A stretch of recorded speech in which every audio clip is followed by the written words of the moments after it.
One common question I get is how to map out the continents in GeoLayers. So that's what I'm going to be focusing on in today's video. I'm going to show you two techniques in particular, the second one being more advanced and pro level. So if you want to see that one, be sure to hang out and check out the second half of this video.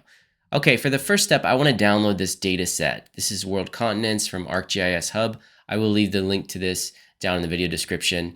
I'm going to click on download and I'm going to select the GeoJSON. And now I will head over to Adobe After Effects. I've got the GeoLayers 3 panel open here. If you're unfamiliar with GeoLayers 3, I will leave a link to this down in the video description. You can learn more about it. This is a premium extension for Adobe After Effects. And I'm just going to click on Create Mapcomp. Doesn't really matter the specifications here.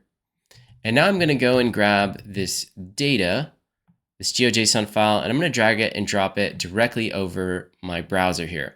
Now I can see a preview of all of the continents, and this is what's called a feature collection. So if I open this up, I have all of my continent features individually here. If I click on them, you will see the different previews here. Now, by default, it names these to feature, which is kind of annoying. So if you click on the feature collection, and then you click on this little button down here, feature properties, at the top here, you can rename these. So name features by, in the drop-down menu, I'm going to select continent, but these are all of the different attributes of these particular features. I'm going to select continent, and I'm also going to click this little checkbox that says sort features by name, and then I will click apply. There we go. Now I can draw these out. So I'm going to zoom out a little bit. If you go up here to the shape layer styles, we want to specify some of this. So at the very first thing is simplify geometry based on current zoom. You want to make sure you have that selected. And this is going to help us keep our shape layers that draw out a little bit lower, like not as many vertices, so they don't tax the computer that much. So you want to have it simplified geometry set to current zoom. You want to zoom all the way out, and you want to have individual layers selected if you want the continents to be drawn out as individual layers. And I don't want these inside the map comp. And then for the style, I'm just going to go with this solid color. It doesn't really matter. Now I will click draw features, and it starts to draw out all of these shapes here. And depending on your system, this might be a little bit slow. And in fact, when you draw this many features, it's really going to slow down your system no matter what. And this has actually drawn out a lot of features. You can see I have like South America, and then I have South America -1, South America +1. Well, this is due to the fact that GeoLayers will draw out these features across the date line. So if you don't want it to duplicate this layer, what you can do is come into the preferences here. You go to the panel menu, select preferences, scroll all the way down to this section that's called shape layer drawing, and just deselect this duplicate layers across dateline. I'm going to click apply, and I'm going to go back here and just delete all of these because it's just way too many shapes. And now with this feature collection selected, I'm going to draw these out again. And now it should behave and just draw out our primary features.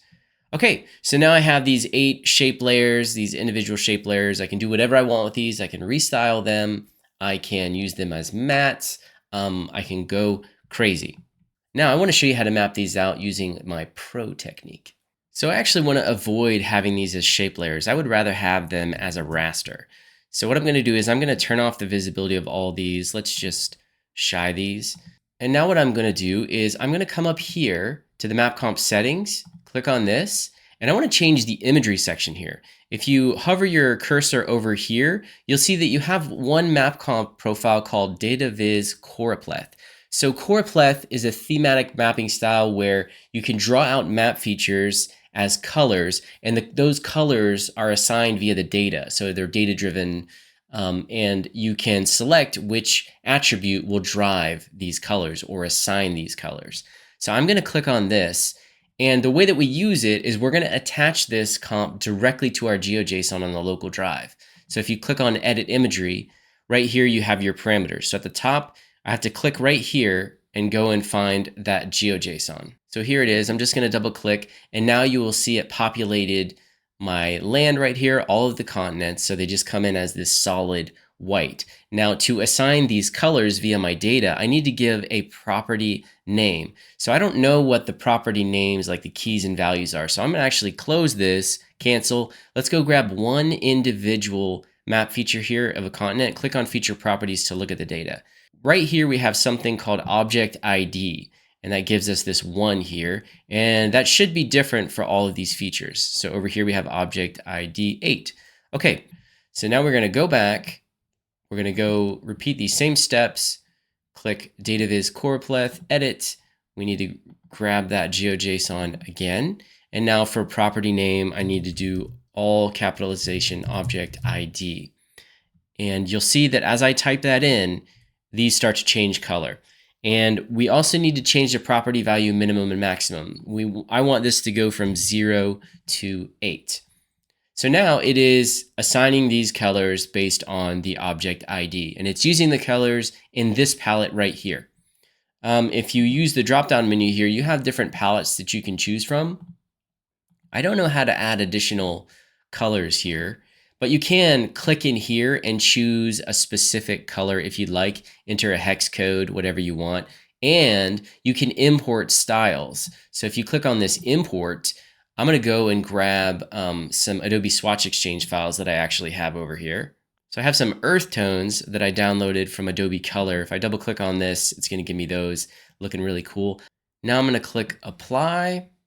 And there we go. Now this is essentially my Mapcomp imagery here. So this is a raster. So now I can zoom in, and it's really, really easy on my system. But I just need to make sure that I finalize everything. So now I'm going to control click and finalize on this so we can see it sharply right here.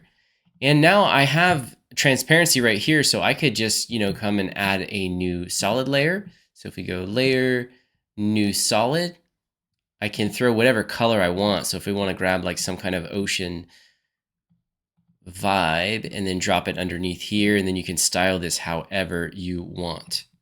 This second technique here is insanely powerful. You can use it on different data sets to quickly color. Like you could grab a map of the 50 states. You could go grab natural earth data set and find those attributes, put those in, and attach your map comps as Choropleth, and then really get custom looks. And then the real power is when you start to layer on top of other map comps. So then you can have a base map comp using a different ocean layer, and you can just create an insanely cool map. Or if you just want to use these as shape vectors, let's say you just want to go and grab Africa or Europe, draw it out as a shape, and then use that as a matte to then control the background and then just highlight Europe, you can very quickly and very easily do that.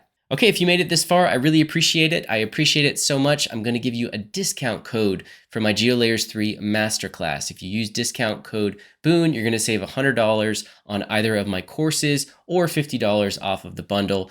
All of my courses are linked down in the video description, so go check those out. Now go create some cool maps.